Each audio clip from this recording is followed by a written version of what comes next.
Hey guys, what's up? It's your war daddy, Cowboy Crunk, coming to you from Kabul, Afghanistan. Usually don't splice videos, but I forgot to drop this dime in there on the front. This is a really important week. As you guys know, probably more important than our game. Our game is just as important. Actually, we're basically in the playoffs already. But we have Atlanta this week. Big important game for us. Just as well Washington, who we're watching now. Philly we're still concerned about. We have the same record, but Philly does not have the conference record that we have. So we're 3-1 in the conference so far. We've got Atlanta this week. Washington has Houston. Houston is 6-3. They have been playing very well lately. So we got to pull for Washington. I hate to do that, but this will put us in first place if Houston beats Washington. We have Washington the next week. That will put us in a good position. If we win that game, it puts us back in first place. That's all we need, is to get there and stay there. So I'm gonna splice this in on the video. I hope you guys enjoy the rest of the video. Take care. Cowboy Crunk. What's up, guys? How you doing? Cowboy Crunk, your war daddy, coming to you from Kabul, Afghanistan. Wanted to go over this amazing game we had, and I say amazing because we mixed the Kool-Aid right, and I think a big part of it was, like I've been saying, we have the players to do this. The players just aren't being used properly. The play calling has been horrible all year, and I really almost start to finish liked the play calling until the fourth quarter. And I'm not saying this because, you know, we won. This is a big rival game. As you guys know, Philly brought it. They, of course, even before the game, a huge fight. This was a real emotional game for both teams. Blood on the line, the season on the line. This early, for both of these teams to meet and have the season on the line, man, it was an outstanding game, start to finish. And really, first of all, I wanted to make some notable players for the game. To me, notable players were Xavier Woods. That guy had 3 pass breakups that really were crucial. If you guys go back and watch the game, when you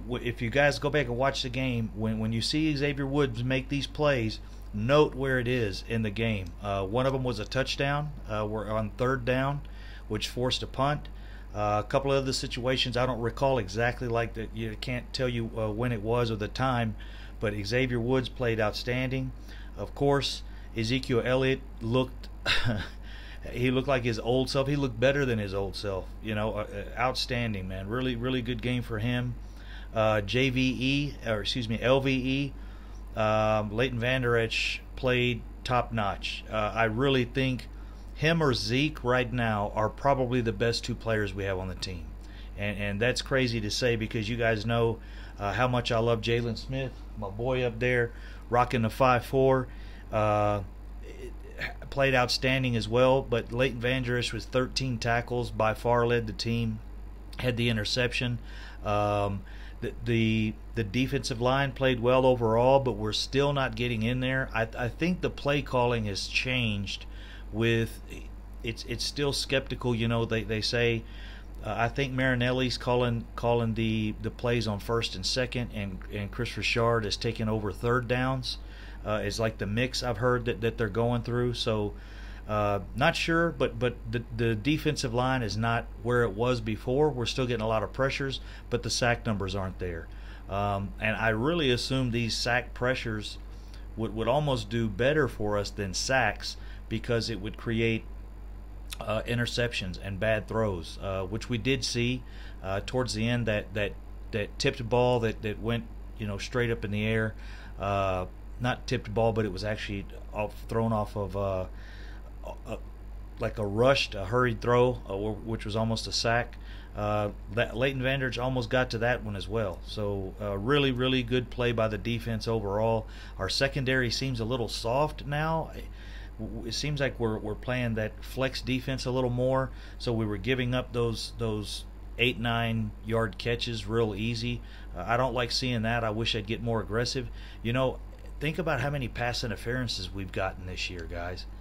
I don't hardly recall seeing any.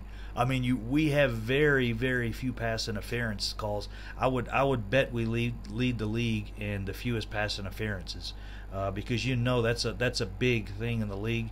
The way they're protecting the receivers and the quarterbacks, it's amazing that we don't have more pass interferences. So, anyways, I want to move through my list. Dak Prescott played better. Still not there 100%. I want to explain the way they're using Dak, what I think, my perception, my breakdown of what's going on is they don't trust Dak to throw the ball deep. Even though we've got Amari Cooper, you see these 14, 15, 12-yard, 18-yard passes every once in a while. We did see 2 deep balls thrown to Amari Cooper. Both of them were overthrown. Which is better than underthrown, but underthrown, at least the receiver has an opportunity. Underthrown, at least the receiver's got an opportunity to get a pass interference, which is what a more physical guy like Cooper or even Gallup sometimes has the ability to do. But he's just overthrowing them, and I think he's doing it with the intention. He is just so locked in on not getting an interception, throwing an interception. So what they're doing with Dak Prescott in the offense, and everyone's complaining about these screen passes, the screen passes. I've just sat and watched it, and the reason is they're loading the box. As you guys know, they're loading the box 8 or 9, to stop the run. So Dallas's perception of that is kind of to do what Kansas City is doing.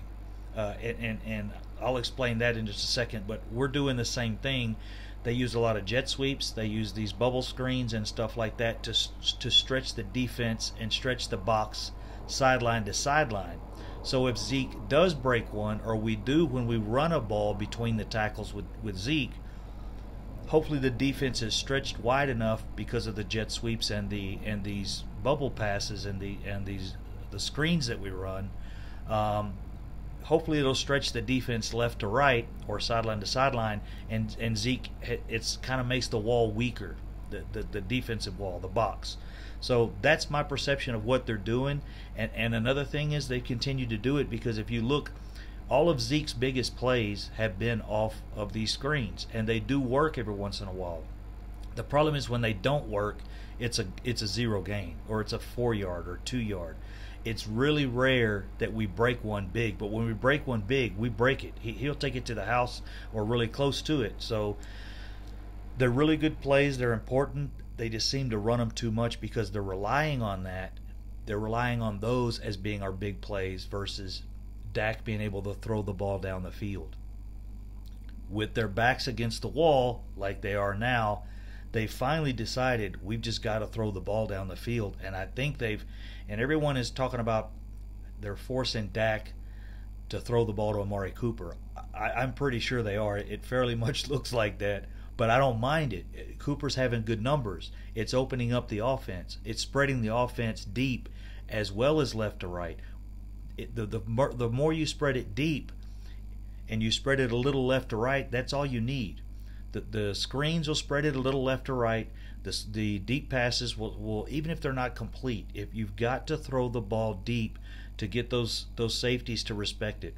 That first ball that Dak threw to Amari Cooper, and Amari Cooper had a 3-4 yard stretch on the defensive back.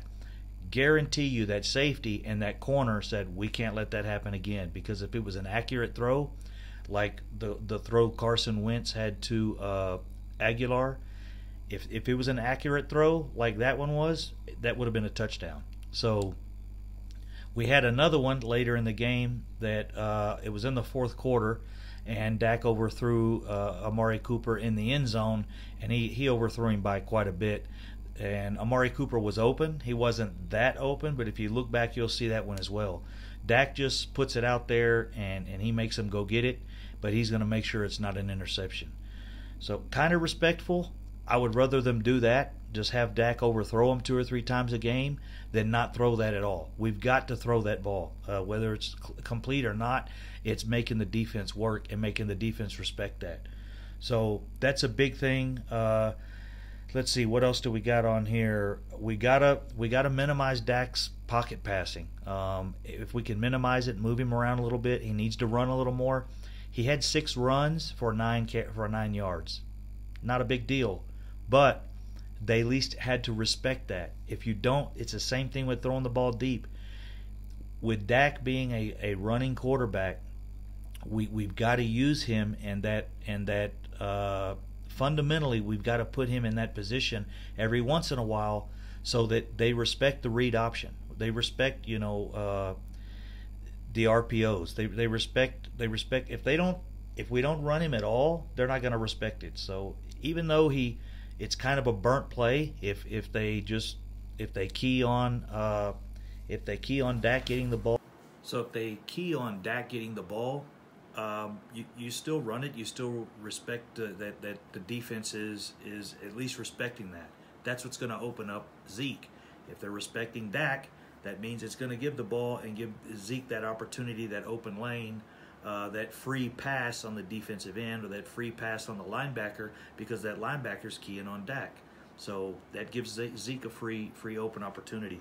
So that's the other thing with the RPOs and the read situation, and then throwing the ball deep is just, that's how Kansas City, like I said, that's how Kansas City gets their opportunities on offense opened, by spreading the defense left to right, spreading the defense deep, and that leaves a lot of pockets in there for zone or man-to-man. It just leaves, in man-to-man, it leaves you stressed out with not enough men to cover the receivers, and on the zone, it just leaves you a lot of pockets for people to sit down. The only thing we're really missing to stretch the field is that tight end. And I don't want to talk about that. That's a situation I think I have the answer for. A lot of us think we have the answer for, but I think the guy's not getting an opportunity. So we'll see. Rico Gathers, do your thing. I really think next year he'll be with a different team, and they're going to regret that they didn't use him, is what I think is going to happen. If I was him, I would have requested a trade prior to the trade deadline.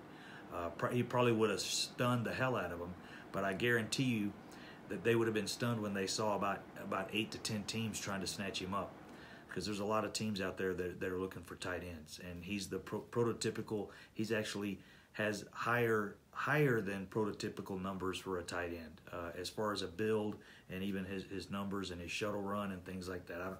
I don't know. I'm tripping on that, but anyways, to move on.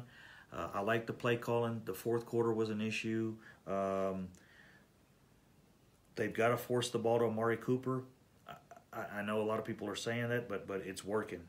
It's getting our offense going.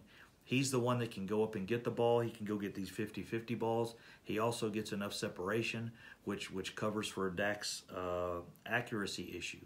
Quarterbacks can't be perfect at everything. There's a lot of things that Dak is better at than other quarterbacks in the league. There's a lot of things that other quarterbacks are better than Dak. I don't think he needs to be in the pocket a lot. They've got to put play calling more into his hands. I think he's being overcoached. I think they need to let him tell them, these are the plays I like. These are the plays I feel comfortable doing. These are the plays that look back at what he did in college and take plays from that playbook. Build a playbook around him.